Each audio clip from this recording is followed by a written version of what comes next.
Tu ne peux pas comprendre la démocratie sans comprendre comment fonctionnent les campagnes électorales dans les pays africains ou dans les pays appauvris. Comment fonctionnent alors les campagnes électorales? Les campagnes électorales fonctionnent à travers des subventions des personnes qui souhaitent ou qui aimeraient avoir telle une ou telle personne au pouvoir. Qui sont à la base de ces subventions? Ça peut être une personne, une compagnie ou une entreprise. Et comment fonctionne ce type de subvention? À travers le lobbying, le parrainage. Qu'est-ce qu'il faut pour aller en campagne? 1, il faut un candidat. Il faut un projet. 3, il faut de l'argent. Alors, le candidat, son programme ou son projet est rédigé en fonction de qui le finance. Les parrains, ça peut être des chefs d'entreprise des pays locaux ou les chefs d'entreprise, les chefs des compagnies étrangères. Pourquoi tout ce monde veut financer la campagne du candidat? Pour que les masques puissent continuer à exister.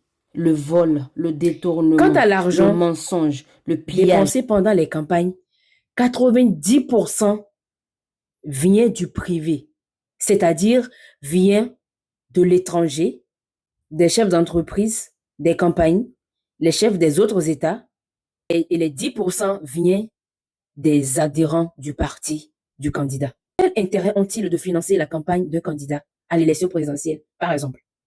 Pour qu'on ne nationalise pas les mines des États. Pourquoi? Parce qu'un pays doit manger, doit dépendre de sa terre, de ses ressources. Comme un agriculteur vit aux dépens de la production agricole qu'il aura à faire dans une année. Alors, que contient un programme électoral? L'ensemble des mesures, l'ensemble des projets qu'il doit mettre en exécution pour satisfaire son peuple. Ce programme contient quoi? La politique interne, la politique externe, la santé, le volet social, la relance de l'économie, le pouvoir d'achat, la gestion des institutions, la défense et la sécurité. Voici donc les critères à prendre en compte chez un candidat avant de le voter.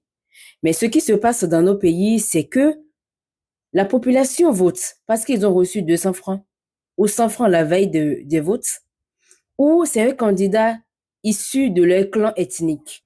Ceci fait place au tribalisme.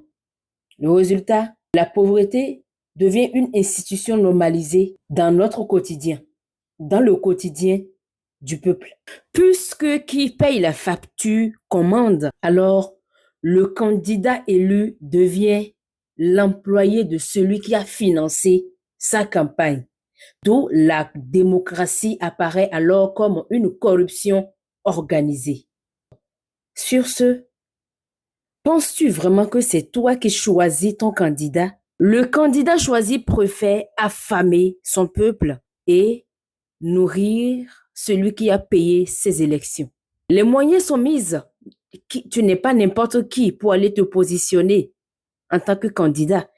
Au Bénin, il faut verser au moins 50 et quelques millions avant d'être candidat aux élections. Le pays appartient vraiment à tous.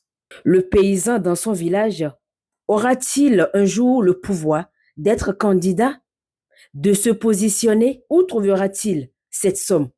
Moi, c'est Koti sur TikTok. Votre Mwendagbe. À la prochaine pour un nouvel épisode.